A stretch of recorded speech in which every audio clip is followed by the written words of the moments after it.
பல்வேறு சந்தேகங்களை கேட்டு தெரிஞ்சுக்கிட்டு வந்துட்டுருக்கோம்.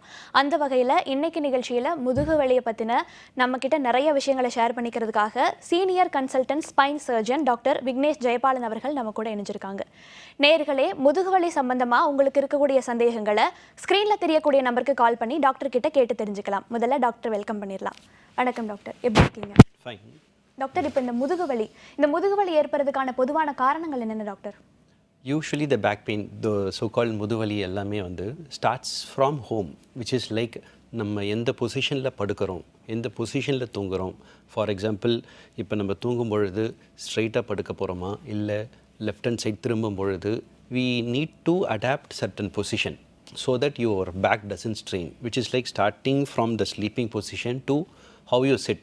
ஃபார் எக்ஸாம்பிள், நம்ம ஒரு 10 நிமிஷம் உட்காந்து ஒரு TV பார்க்குறோன்னா how you have to sit. For some people, they have a position like crouching, ஒரு பக்கமாக சாஞ்சண்டு இல்லை ஒரு பக்கமாக குனிஞ்சுன்னு அந்த மாதிரி பார்ப்பாங்க. For them, at that position, it may be comfortable. But பர்சிஸ்டண்ட்டாக அவங்க அந்த பொசிஷனை ஃபாலோ பண்ண அவங்களுக்கு கம்ஃபர்டபுளாக இருக்க மாதிரி தெரியும். ஆனால் அவங்களோட டிஸ்க்கு அண்ட் ஸ்பைனல் ஜாயின்ஸு எல்லாமே they get strained, which is like இது ஒரு நாள் 2 நாள் பண்ணும்போது தெரியாது. பட் நாள் இடைவில் பழக்கன்ட்டு ஆகும்போது their spine gets worn out, which is like a basic wear and tear.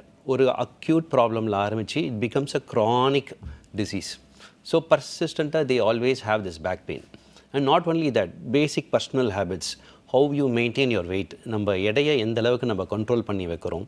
And apart from that, your personal habits, smoking, alcohol, these all have impact on your back.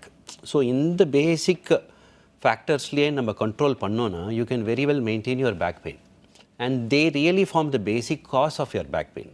இந்த கீழ் முதுகுவலி அப்படின்னு சொல்கிறாங்களே டாக்டர், அது எதனால் ஏற்படுது, அதை எப்படி தவிர்க்கலாம்? ஃபார் அண்டர்ஸ்டாண்டிங் பர்பஸ் நம்ம முதுகெலும்பை பொறுத்த வரைக்கும் ஒரு 3 பாகங்களாக பிரிக்கலாம். ஆக்சுவலாக அது 5 பாகங்களாக இருக்குது. பட் 2 பாகங்கள் வந்து ஒன்றாக சேர்ந்து இருக்கிறதுனால we don't consider that mode. அதுக்கு பெரிய மொபிலிட்டி இல்லை. பட் மீதி 3 பாகங்கள் கழுத்து, முதுகு, நீங்கள் சொன்ன மாதிரி கீழ் முதுகு அப்படி வரும்போது which is like கழுத்துன்றது வந்து cervical spine, which is like the neck and the upper back, and next the முதுகு, which is like the thoracic spine. So the third one is like what you asked is the கீழ் முதுகு, which is the lumbar spine. இதில் இந்த கழுத்துக்கும் கீழ் முதுகும் hyper mobility, ரொம்ப moment இருக்குது. And the center thoracic spine, அதுக்கு moment கொஞ்சம் கம்மியாக இருக்குது. இட் இஸ் லைக் அதுதான் அட்வான்டேஜ் அண்ட் அதுதான் டிஸ்அட்வான்டேஜும், which is like கழுத்துக்கும் கீழ் முதுகுக்கும் மூமெண்ட் அதிகமாக இருக்கிறதுனால நம்ம எனி பர்டிகுலர் மூமெண்ட் வேலை செய்யும் பொழுதோ, ஒரு வெயிட்டை தூக்கும் போதோ, இல்லை நடக்கும்போதோ, இல்லை டிரைவிங் பண்ணும்போதோ, இல்லை ஜஸ்ட் ஒரு சிஸ்டம் முன்னாடி ஒர்க் பண்ணிகிட்டே இருக்கும்போதோ they get more strained. But apart from that, the neck and the thoracic spine is also getting strained. So it is like the neck and back, எப்படி நம்ம ஒரு ஷார்ட்டாக சொல்கிறோமோ, they get more strained when compared to the thoracic spine. இப்போ இந்த முதுகெலும்பை ஸ்ட்ராங்காக வச்சுக்கிறதுக்கான ஏதாவது ஈஸியான எக்ஸசைஸ் பற்றி சொல்லுங்கள் doctor. Just to start from home, every day, just go walk in the sunlight for 15 minutes. And then you do basic stretching exercise. It can be just ஒரு core strengthening exercise-ஆகவும் இருக்கலாம், இல்லை நம்ம பண்ணுற யோகா எக்ஸசைஸாகவும் இருக்கலாம். And apart from that, just squats, sitting, stretching, இது எல்லாமே is a good exercise for spine. Apart from special core strengthening exercise or swimming or any little higher form of exercise. இந்த முதுகுவலி இன்னும் மோசமாகிறதுக்கு என்ன காரணமாக இருக்கும் டாக்டர்? அது மோசமாகாமல் இருக்கிறதுக்கு என்ன பண்ணலாம்? மோசமாக ஆகிறதுக்கு வந்து as I told you, these all basic factors. And apart from that, நம்ம ஒர்க் பிளேஸில் which we call as the ergonomics, like work பிளேஸில் எப்படி உட்காடுறோம், எப்படி ஒரு சிஸ்டமை பார்க்க போகிறோம், எந்த பொசிஷனில் நெக்குக்கும் நம்ம சிஸ்டம்க்கும் ஒரு பிளேஸ்மெண்ட்டோ ஒரு ஆங்கிளோ வைக்க போகிறோம், இந்த அட்ஜஸ்ட்மெண்ட்லாம் makes a very big impact on your cervical spine and lumbar spine. So the more you alter all these things, you will have a better spine and better health. இந்த முதுகுவலியை சரி பண்ணுறதுக்கு என்னென்ன ட்ரீட்மெண்ட்ஸ் எல்லாம் இருக்குது doctor? The first treatment starts from your home. முதல் treatment நம்ம வீட்டில் தான் இருக்குது, which is like basic exercise, taking care of your own body, which is like exercise, health, obesity, over the weight போகாமல் பார்த்துக்கணும். Apart from that, you manage your personal habits, which is like smoking or in drinking or whatever it is. You keep everything under control. And next, in spite of that, இவ்வளவும் பண்ணி okay எனக்கு back pain வருதுன்னா, then you go reach out a doctor.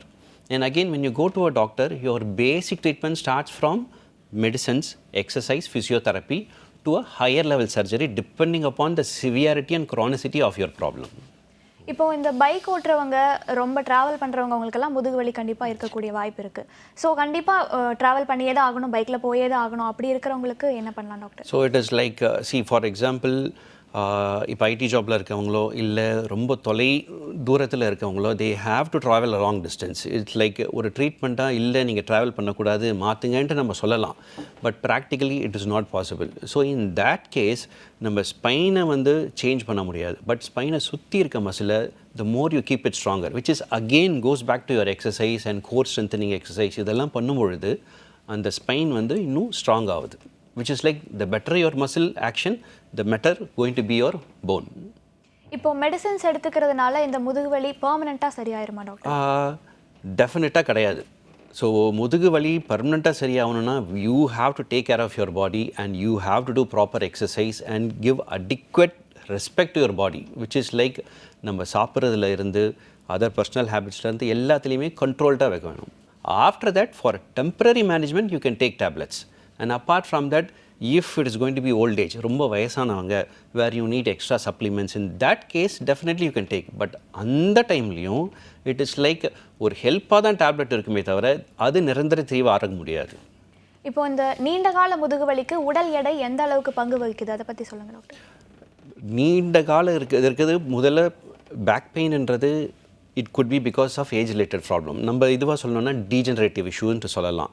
And apart from that other things which is like the weight overweight போடுறது, it is like it is going to have its impact on the spinal joints, disc and other factors. So the more the weight, the more the disc problem is going to be there. So இப்போ யூஸ்வலாக ஒரு 50-60 கடக்கிறாங்க இல்லை post மெனோபாஸில் ஆகிறாங்கன்னும் போது நேச்சுரலாகவே they have a tendency to have a weakened bone. So in that case when they are going to increase the weight இன்னும் அதிகமாகும் போது it is going to be an extra burden for the spine. So invariably they are more prone for more spinal problems. Okay. So definitely reducing a weight will help their spine issues. ஒரு caller இருக்காங்க doctor. வணக்கம், உங்க பேர் என்ன, நீங்க எங்க இருந்து பேசுறீங்க? நான் ராஜேஷ் கும்பகோணத்துல இருந்து பேசுறேங்க. டாக்டர் இருக்காங்க, நீங்க உங்களுடைய சந்தேகங்களை கேட்கலாம். சார் வணக்கம். வணக்கம் சார். சார் எனக்கு கோவிட் வந்துச்சு. கோவிட் வந்ததுக்கு அப்புறம் பாத்தீங்கன்னா எனக்கு ஃபுல்லா வந்து back pain. Yes sir. Full and full வந்து நைட்டு படுக்கும்போது இடுப்பெல்லாம் பயங்கரமா வலிக்குது. அது கிட்டத்தட்ட ஒரு ரெண்டு வருஷமாவே இருக்கு சார். நான் பைக் ஓட்டுறேன் எல்லாமே. எஸ் சார், பேசிக்லி நம்ம Covid most of the people they think நம்ம கோவிட் வந்துருச்சு, கோவிட்னால பாடி வீக் ஆகிடுச்சுன்னு நினைக்கிறோம். பட் கோவிட் மட்டும் இல்லை, any type of viral infection. So it is like அந்த போஸ்ட் வைரல் ஆர்த்ரைட்டிஸ்ன்னு நம்ம சொல்லுவாங்க. அதாவது டிசீஸ் வந்து போனதுக்கப்புறம் அந்த இம்பேக்ட் நம்ம பாடியில் இருக்கும் போது ஸோ நம்ம போனில் இருக்க weakness changes will make you more weaker. So first what you need to do is like உங்கள் நியூட்ரிஷன் எல்லாம் நீங்கள் அடிக்வேட்டாக எடுத்துக்கிறீங்களான்றதை பார்க்கணும். அப்படி எடுத்துக்கிறீங்கன்னா யுவர் பிளட் டெஸ்ட்டில் உங்களோட vitamin levels, B12 levels and other levels ப்ராப்பராக இருக்கான்னு பார்க்கணும். So based upon that you have to do exercise. At least எக்ஸசைஸ்னால் it is not like you have to go to gym do an exercise for 1 hour 2 hours அப்படிலாம் எதுவுமே கிடையாது. ஒரு 15 நிமிஷம் நல்லா வெயில் படுற மாதிரி டெய்லி வாக்கிங் போங்க. Apart from that you do basic stretching exercise at your home. Just follow this for 6 weeks. You will have the difference and then you can think about whether to do any treatment for your spine. Okay doctor, நேரே நீங்கள் இணைந்ததற்கு நன்றி. Doctor, இப்போ இந்த முதுகு வலிக்கு operation, அதாவது அறுவை சிகிச்சை, இது எந்த ஸ்டேஜில் தேவைப்படும் doctor? So it is like any problem when it is in a really end stage. For example, disc problem ஒருத்தருக்கு வந்திருக்குன்னா doesn't mean they have to go for surgery. Disc problem is like a basic wear and tear changes. Whether this disc problem இந்த வட்ட வீக்கம் வந்து நரம்பை எந்த அளவுக்கு அழுத்துது, அந்த அழுத்துறதுனால எந்த அளவுக்கு அவங்களுக்கு பாதிப்பு இருக்குது, அவங்களோட day to day activities of daily லிவிங்னு சொல்லுவாங்க. அந்த ஆக்டிவிட்டீஸ் ஆஃப் டெய்லி லிவிங்கை எந்த அளவுக்கு இந்த வட்ட வீக்கம் பிரச்சனை தருதுன்றதை பொறுத்து தான் we have to decide whether we really need to go for surgery. That too not immediately, purely depends upon how bad they have the complications because of this problem. Okay, ஒரு break போயிட்டு வந்துடலாம் doctor. நேயர்களே, Sims hospital வழங்கும் hello doctor நிகழ்ச்சியில் ஒரு சிறிய இடைவேளைக்கு பிறகு தொடர்ந்து பேசலாம். நிகழ்ச்சியில் தொடர்ந்து இணைந்திருங்கள்.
கீழ் முதுகு வலி இதனால கால்களில் ஏதாவது பாதிப்பு ஏற்படுமா doctor?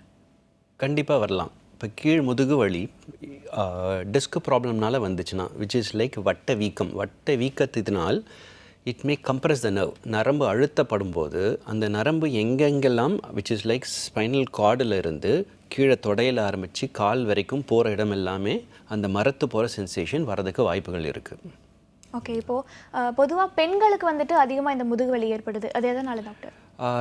One because of post menopausal இது ஹார்மோனல் சேஞ்சஸ். ஸோ ஹார்மோனல் சேஞ்சஸ்ன்னு வரும்போது invariably not just the spine, overall bone weak ஆகிறதுக்கு சான்சஸ் இருக்குது. So apart from that it is like அவங்க they go through this what you call as the normal physiology like pregnancy அந்த மாதிரிலாம் போகும்பொழுது இன்னும் அதாவது எக்ஸ்ட்ரா சுமைகளை முதுகெலும்பு தாங்குகிறது. So it is going for even more loading. So whenever they go for these changes, for example pregnancy and these post-menopausal time இந்த மாதிரிலாம் பண்ணும்பொழுது number one they have to take appropriate supplements and number two they have to do proper exercise. எந்த ஒரு டைம்லையும் இம்மிடியேட்டாக பிரச்சனைன்ட்டு வரும்போது முதுகை நம்ம மாற்ற முடியாது. பட் முதுகை சுற்றி இருக்கும் அந்த தசைகளை வலுப்படுத்தி விட்டால் they will hold the spine very well. இப்போது வயதாகும் போது இந்த முதுகு வலி வந்துட்டு அதிகமாக ஏற்படும். ஆனால் இப்போ இருக்கிற காலகட்டத்தில் இளம் வயதினரிடையே இந்த முதுகு வலி அதிகமாக இருக்குது. இது எதனால் doctor? Exactly. So even now it is like due to work pressure, stress, work பிளேஸில் எந்த அளவு அவங்க பொசிஷன் உக்காந்துட்டு இருக்காங்க, how much as you ask me எவ்வளோ தூரம் அவங்க ட்ராவல் பண்ணுறாங்க. So they are almost slogging the whole day. So the more the strain they give, it invariably impacts on the spine. எல்லாவோட அழுத்தமும் அந்த ஸ்பைனில் தான் வருது. So in a very younger age they started having more spine issues. Even starting from kids carrying heavy bags to school, எல்லாமே வந்து loading the spine. More like a mechanical issue. The more mechanical we become, we don't give appropriate rest to our spine. That may be the one of main cause for the back pain in young age. இப்போ எல்லா வயதினரையே வந்துட்டு இந்த phone பார்க்குறது அப்படிங்கிறது எல்லாருக்குமே ஒரு பெரிய ஒரு பழக்கமாக இருந்துகிட்ருக்கு. சின்ன வயசுலேருந்து பெரியவங்க வரைக்கும் எல்லாருமே குனிஞ்சு ஃபோன் அதிகமாக பார்க்குறோம். ஸோ அதனால் ஸ்பைனலில் ஏதாவது ப்ராப்ளம் வருது வாய்ப்பு? கண்டிப்பாக. இப்போ எப்படி கீழ் முதுகில் லேப்டாப் பார்க்குறது ப்ராப்ளமோ அதே மாதிரி மேல் கழுத்தில் வந்து ஃபோன் பார்த்துட்டே இருக்கிறது வந்து கண்டிப்பாக வந்து it will impact the spine. கண்டிப்பாக ஃபோன் ரொம்ப நேரம் பார்த்துட்டு இருக்கிறது கழுத்துக்கு கெடுதல் தான். இந்த எபிடூரல் ஸ்பைனல் அப்படின்னு சொல்கிறாங்களே டாக்டர்? எபிடூரல்ன்றது அந்த ஸ்பைனல் கனால் முதுகு தண்டு இருக்க அந்த ஸ்பேஸை தான் நம்ம எபிடூரல் ஸ்பேஸ்ன்னு சொல்கிறோம். So for people who have severe back pain, for example நீங்கள் சொன்னீங்க டாக்டர்கிட்ட போகிறாங்க, மாத்திரை மருந்து போடுறோம், அது சரியாக கேட்கல, but still they have pain என்னும் போது இன்ஸ்டெட் ஆஃப் கோயிங் ஃபார் சர்ஜரின்ட்டு ஒரு பெரிய ட்ரீட்மெண்ட் போகிறதுக்கு பதில் we try to give this epidural injection, selective nerve root block, இந்த மாதிரி மினி இன்வேசிவ் ப்ரொசீஜர்ஸ் இருக்குது. What we try to do is அந்த தண்டு வடத்தோட இடத்துக்குள்ளே நரம்பை பாதிக்காமல் அதுக்குள்ளே போய் மருந்து போட்டு விடுறோம். So that they have a better pain relief. It is not only for back pain, even for pregnancy they use that epidural injections. இந்த அறுவை சிகிச்சையிலே இப்போ எண்டோஸ்கோபிக் அறுவை சிகிச்சை, அதை பற்றி எக்ஸ்பிளைன் பண்ணுங்க doctor. Endoscopy is one of the most latest technology. See, it is like the technology of approach to spine. That is what we need to understand. இப்போ present டேயில் வாட் they think is எண்டோஸ்கோப்பினா கம்மியாக operation பண்ணுறாங்க, open பண்ணால் நிறைய operation பண்ணுறாங்க. That is not the concept. எண்டோஸ்கோப்பியில் பண்ணாலும் சரி, ஓப்பனாக பண்ணாலும் சரி, ஆப்ரேஷனோட பிரின்சிபல் சேம் தான். It's all a question of how you do the surgery. For example, more cosmetically, number one. But basic idea of endoscopyன்றது நம்ம முதுகெலும்புக்கு ஆப்ரேஷன் பண்ண போகிறோம். பட் அந்த முதுகெலும்புக்கு போகும் பொழுது அதை சுற்றி இருக்க தசைகளை நகட்டி விட்டு we have to go there and do the surgery. Instead of that, we don't disturb the muscle. Because as I told you before, muscle is one of the main part that holds the spine and reduces the pain. So we don't disturb the muscle. Just ஒரு சின்ன hole, for example key hole surgery மாதிரி ஒரு whole தொலை மட்டும் போட்டு spine கிட்ட போய் அது வழியாகவே ஃபுல் சர்ஜரியை முடிச்சிடலாம் நம்ம. And in most conditions, we don't even do a suture, which is like stitchless surgery ன்னு சொல்லுவோம். ஜஸ்ட் ஒரு நீடில் மாதிரி ஒரு இன்ஜெக்ஷன் போட்ட மாதிரி தான். இன்ஜெக்ஷன் போட்டு சர்ஜரி பண்ணிட்டு வெளியே வந்துடும். விச் இஸ் லைக் அவங்க பேஷண்ட் ஹாஸ்பிட்டலில் இருக்க டைமையும் அது ரொம்ப குறைக்குது. Hardly 24 hours, which is like morning surgery பண்ணோன்னா சாயந்தரமே பேஷண்ட்டை நடக்க வச்சுருவோம்.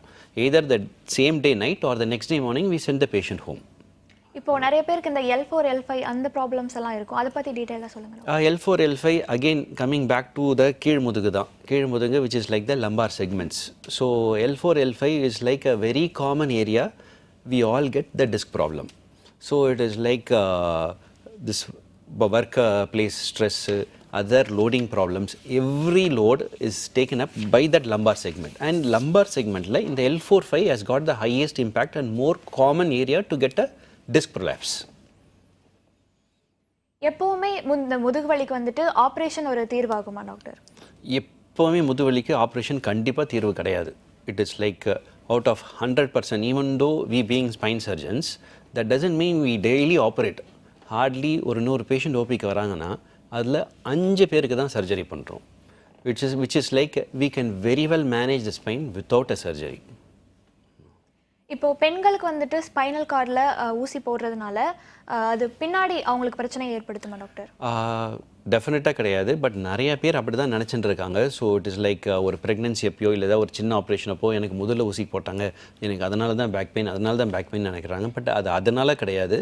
தே go through pregnancy and labour pains. So ஒரு ஃபுல் 10 months அவ்வளோ ஸ்ட்ரெயினில் இருக்கிறதுனால அந்த ஸ்பைன் வந்து வீக் ஆகிடுது. ஸோ அதனால் ஆஃப்டர் சர்ஜரியோ இல்லை ஆஃப்டர் டெலிவரியோ they repeatedly complain of back pain. But actually they need to do lot of exercise and strengthen the muscles. It is not the injection that is causing the problem. Okay doctor, ஒரு break போயிட்டு வந்துடலாம். நேயர்களே, Sims hospital வழங்கும் hello doctor நிகழ்ச்சியில் ஒரு சிறிய இடைவேளைக்கு பிறகு தொடர்ந்து பேசலாம். நிகழ்ச்சியில் தொடர்ந்து இணைஞ்சிருங்கள்.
சிம்ஸ் ஹாஸ்பிட்டல் வழங்கும் ஹலோ டாக்டர் நிகழ்ச்சியில் தொடர்ந்து பேசலாம். டாக்டர், இந்த எண்டோஸ்கோபிக் அறுவை சிகிச்சை அதை பற்றி சொல்லியிருந்தீங்க. அது எப்படி செயல்படுது, அதனுடைய பெனிஃபிட்ஸ் என்ன doctor? Endoscopic surgery indradu, it is something like a keyhole surgery. What we commonly know, it is like you just pass a small tube, ஒரு சின்ன தொலை வழியாக ஒரு டியூபை மட்டும் பாஸ் பண்ணி இந்த மசில் எதையும் டிஸ்டர்ப் பண்ணாமல் நேராக எலும்பு கிட்ட போய் அந்த எலும்பில் நம்ம என்ன ஒரு மைக்ரோ சர்ஜரி பண்ணணுமோ அந்த சர்ஜரியை முடிச்சுட்டு அப்படியே வெளியே வந்துடலாம். நம்ம அங்கே ஒரு பெரிய ப்ளீடிங்காகவோ எதுவும் இருந்தாலும் அதை அந்த இடத்துலையே வந்து அதுக்கேற்ற ஒரு ஸ்பெஷல் கருவிகள்லாம் இருக்குது, விச் இஸ் லைக் அந்த சின்ன ஒரு டியூபுக்குள்ளேயே ஃபுல் ஆப்ரேஷன் செய்கிற மாதிரி. So we can finish the hole surgery within that small hole and we can come out. Okay, ஒரு காலர் இருக்காங்க டாக்டர். வணக்கம், இது சிம்ஸ் வழங்கும் ஹலோ டாக்டர் நிகழ்ச்சி. யார் எங்கேருந்து பேசுகிறீங்க?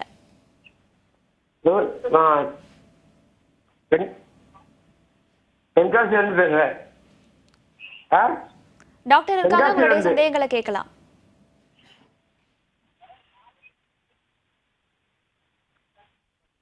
டிவி பார்த்து பேசாதீங்க, உங்களுடைய டிவி வால்யூமை கம்மி பண்ணிட்டு ஃபோன்ல நீங்க பேசலாம். வெளியில வந்துட்டேன். பேசுங்க, டாக்டர் இருக்காங்க. வா வா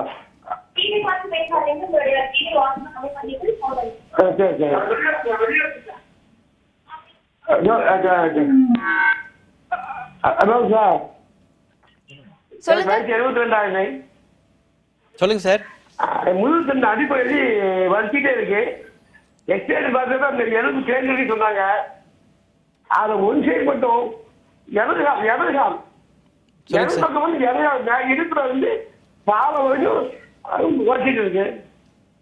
அதுக்கு ஒரு ட்ரீட்மெண்ட்டுக்கு எங்க வந்தா என்ன செலவாகன்னு சொன்னீங்கன்னா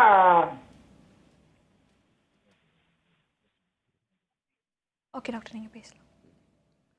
சார், முதுகு தேயறதுக்கு எந்த அளவு தேஞ்சிருக்கு, அழுத்தம் எந்த அளவுக்கு இருக்குன்றதை நம்ம சில ஸ்கேன்கள்லாம் எடுத்து பார்க்கணும். ஸோ அந்த அழுத்தம் எவ்வளோ சிவியராக இருக்குது, எத்தனை லெவலில் இருக்குன்றதை பொறுத்து தான் நம்ம என்ன சர்ஜரி வந்து சின்னதாக பண்ண போகிறோமா இல்லை 2 லெவலில் பெருசாக பண்ண போகிறோமான்றதை முடிவு பண்ணணும். ஸோ அதை முடிவு பண்ணுறதை பொறுத்து தான் அது எவ்வளோ செலவாகும், என்ன விவரம் எல்லாமே சொல்ல முடியும் சார். ஓகே டாக்டர், அடுத்த ஒரு காலர் இருக்காங்க. வணக்கம், இது சிம்ஸ் வழங்கும் ஹலோ டாக்டர் நிகழ்ச்சி. யார் எங்கிருந்து பேசுறீங்க? சார் மேம், நான் மேட்ருந்து பேசுகிறேன். பேசுங்க. மேம், எனக்கு பேக் பெயின் இருக்குங்க. சார். ஹலோ, நீங்க இணைப்பில் தான் இருக்கீங்க, பேசலாம். சார் மேம், இப்போ மேம் நான் பேசுறது எனக்கே கேட்குதுங்க. ஹலோ, நீங்க இணைப்பில் தான் இருக்கீங்க, பேசலாம். நீங்க பேசுறது கேக்குது. மேம், எனக்கு பேக் பெயின் இருக்குங்க. இப்போ டாக்டர்கிட்ட போய் எம்ஆர்ஐ ஸ்கேன் எடுத்துச்சிங்க. சொல்லுங்க. எம்ஆர்ஐ ஸ்கேன் எடுத்துட்டு ஜவ்வு கொஞ்சம் ஒதுங்கிருச்சு அப்படின்னாங்க. அது ஒரு 6-7 மாசம் மாத்திரை சாப்பிட்டேங்க, அப்பயும் ஒன்றும் சரியாகலைங்க. ஓகே டாக்டர், நீங்க பேசலாம். சார், நீங்கள் மாத்திரை ஃபிசியோலாம் வச்சு பாருங்கள். அதுக்கு சரி ஆகலைன்னா நீங்கள் கன்சர்ன் டாக்டரை போய் பாருங்கள். ஸோ எந்த அளவுக்கு அது அழுத்தம் வந்து சிவியராக இருக்குன்றதை பொறுத்து நம்ம வந்து சின்ன அந்த தொலை போட்டு ஆப்ரேஷன் பண்ணிட முடியுமா, இல்லை நம்ம வேறு ஏதாவது ட்ரீட்மெண்ட் பண்ணி ஆப்ரேஷனுக்கு போகாமல் அந்த வலியை குறைக்க முடியுமான்றதை டிசைட் பண்ணலாம். ஓகே, அடுத்து ஒரு காலர் இருக்காங்க டாக்டர். வணக்கம், இது சிம்ஸ் வழங்கும் ஹலோ டாக்டர் நிகழ்ச்சி. யார் எங்கிருந்து பேசுறீங்க? ஹலோ, பேசுங்க, நீங்க இணைப்பில் தான் இருக்கீங்க. Good morning madam. நாங்கள் உடுமல்பேட்டில இருந்து பேசுறோம். சொல்லுங்க மேடம். சார்ட்ட பேசணுங்க. கேட்டுட்டு தான் இருக்கேன், சொல்லுங்க. Okay, good morning sir. Good morning sir. எனக்கு ஆஸ்டியோ ஆர்த்தரைட்டிஸ் செகண்ட் ஸ்டாண்டர்ட்னு சொல்றாங்க. அதனால தான் உங்களை பார்க்க வரணும். என்ன சர்ஜரி பண்ணணுமான்னு சார்? ஆஸ்டியோ ஆர்த்ரைட்டிஸ் வந்து தேய்மானம் தான். அது முட்டிலையா, இடுப்புலையா, ஸ்பைன்லையா? முட்டியில சார், முட்டியில. Okay fine. So it is like தேய்மானம் செகண்ட் ஸ்டேஜ்ன்றது வந்து ரொம்ப சிவியரான ஸ்டேஜ் கிடையாது. ஆனால் உங்கள் பேசிக் ஒர்க்கை எந்த அளவுக்கு பாதிக்கலைன்றதை பொறுத்து தான் அதுக்கு அவசியம் சர்ஜரி பண்ணணுமா, இல்லை வேறு ஏதாவது இன்ஜெக்ஷனோ இல்லை வேறு ஏதாவது ட்ரீட்மெண்ட் கொடுக்கலாமான்றதை டிசைட் பண்ணலாம். ஓகேங்க சார். ஓகே டாக்டர், இப்போ பேஷண்ட்ஸ் வந்துட்டு ஆப்ரேஷனுக்கு முன்னாடியும் ஆப்ரேஷனுக்கு அப்புறமாவும் கவனிக்க வேண்டிய விஷயங்கள் என்னென்ன டாக்டர்? ஒன் திங், சர்ஜரி போகிறதுக்கு முன்னாடி they should clearly understand the surgery, which is like we need to have a proper counseling. அதாவது நம்ம என்ன சர்ஜரி பண்ணுறோம், என்ன ப்ராப்ளம் நமக்கு இருக்குன்றதை அவங்க புரிஞ்சுக்கணும். ரெண்டாவது, அதுக்கு என்ன சர்ஜரி ஆப்ஷன்ஸ்ன்றதை தெரிஞ்சுக்கணும், எது நான் சர்ஜிக்கல் ஆப்ஷன்ஸ்ன்றதையும் அவங்க தெரிஞ்சுக்கணும். So based upon that, with a clear mind, they should understand what type of procedure and what are the complications. எல்லாம் தெரிஞ்சுட்டு they have to go for surgery. And again, ஒரு சர்ஜரி, ஒரு disc prolapse ஆகிடுது, அதுக்கு நம்ம operation பண்ணுறோம், அந்த டிஸ்கை எடுத்துட்டோன்னா it is like that is a treatment at that stage. That doesn't mean இனிமேல் லைஃப்பில் எனக்கு டிஸ்கே வராதுன்றது அர்த்தம் கிடையாது. இட் இஸ் லைக் அந்த ஒரு டைமில் அந்த சிவியாரிட்டியை குறைக்கிறதுக்கு தான் நம்ம ஆப்ரேஷன் பண்ணுறோம். ஃபர்தராக அது எதுவும் ஆகாமல் இருக்கிறதுக்கு again they have to follow a proper life style, exercise பண்ணி எந்த அளவு உடம்பை வந்து சேஃபாக ஹெல்த்தியாக வச்சுக்கிறதுன்றதை யோசிக்கணும். That is more important, which is like surgery is something like only the middle stage as you asked. So pre-app and post-app is more important as equal as a surgery. இந்த சவ்வு தேய்மானம் ஏற்படுறதுனால முதுகுவலி ஏற்படுறதுக்கான வாய்ப்பு இருக்கா டாக்டர்? கண்டிப்பாக. So இந்த ஜவ்வு விச் இஸ் லைக் த வட்ட வீக்கம் which is in between the வர்டிப்ரான்னு நம்ம சொல்கிறோம்ல, அது வந்து ஒரு சாஃப்ட் டிஷ்யூ தான். It is not a bone. It is like ஒரு ஷாக் அப்சர்வர் மாதிரி ஒரு செக்மெண்ட் ஆஃப் ஸ்பைனுக்கு நடுவுலையும் இருக்குது. ஸோ இட் இஸ் லைக் நார்மலாக நம்மளுக்கு ஏஜ் ஆக ஆக அதுக்குரிய தண்ணி சத்து குறைய ஆரம்பிக்கும். அந்த தண்ணி சத்து குறைய ஆரம்பிக்க அது வந்து நெகிழக்கூடிய தன்மை அதிகமாகும். So it is like the more the age goes degenerative process. And apart from that the more the strain, ரொம்ப ஸ்ட்ரெயின் கொடுக்குறோம், ரொம்ப வெயிட் போடுறோம், அந்த வெயிட் அதில் லோட் ஆகுது, இல்லை வேறு ஏதாவது ரொம்ப இப்போ சிட்டிங்லேயே ரொம்ப பொசிஷன் இருக்கும். ஃபார் எக்ஸாம்பிள் நிறைய பேர் நினைப்பாங்க நான் உட்காந்துட்டே தானே இருக்கேன் அப்படின்னு நினைப்பாங்க. அந்த உட்காந்துட்டே இருக்கிறது தான் ஸ்பைனுக்கு most strainful procedure, which is like it will invariably cause disc prolapse. So on the disc prolapse வரும்போது it is like you have to hydrate yourself adequately. So இதெல்லாம் பார்த்து கேர்ஃபுல்லாக இருந்தாலே you can prevent going to a doctor. இப்போ இந்த முதுகுவலி முதுகெலும்பு தொடர்பான சிக்கல்களை குறைக்கிறதுக்கு பொதுமக்கள் என்ன மாதிரியான முன்னெச்சரிக்கை நடவடிக்கைகள் எடுக்கணும் டாக்டர்? எக்ஸசைஸ் வாக்கிங், ரொம்ப போய் எக்ஸசைஸ் பண்ணணுன்றது கிடையாது. டெய்லி ஒரு நல்ல வாக்கிங், மார்னிங் ஒரு வாக்கிங், ஈவினிங் ஒரு வாக்கிங், பேசிக் ஸ்ட்ரெச்சஸ், நார்மல் இந்த யோகாவோ ஒரு சூரிய நமஸ்காரம் பண்ணாலே it is a very good exercise for spine. இந்த முதுகுவலிக்கு robotic சர்ஜரி இருக்கா டாக்டர்? கண்டிப்பாக இருக்குது. ஃபார் எக்ஸாம்பிள் ஒரு 10-15 இயர்ஸ் பேக் எல்லாத்தையும் ஓப்பன் பண்ணி ஸ்க்ரூ போட்டு பார்த்து இங்கே ஃபீல் பண்ணி அங்கே பண்ணி பார்க்குறதெல்லாம் இருந்துச்சு. But the present day technology everything is improved that without opening we just read the CT scan, incorporate with the computer, based upon that navigation system, robotic system இதெல்லாம் பண்ணி which is like ஒரு screw போட்டால் ஐயோ நரம் விழுந்துருன்ற ஒரு பயம் எல்லாமே தவிர்த்து ஒரு ஜீரோ காம்ப்ளிகேஷனோட ஒரு சர்ஜரியை பண்ணக்கூடிய வாய்ப்புகள் இருக்குது. ஓகே டாக்டர், முதுகுவலி முதுகெலும்பு சம்பந்தமான நிறைய விஷயங்களை ஷேர் பண்ணிக்கிட்டீங்க. நன்றி டாக்டர். நேயர்களே, இன்னைக்கு நிகழ்ச்சி உங்களுக்கு ரொம்பவே பயனுள்ளதாக அமைஞ்சிருக்குன்னு நம்புகிறோம். மீண்டும் இன்னொரு நிகழ்ச்சியில் சந்திக்கலாம்.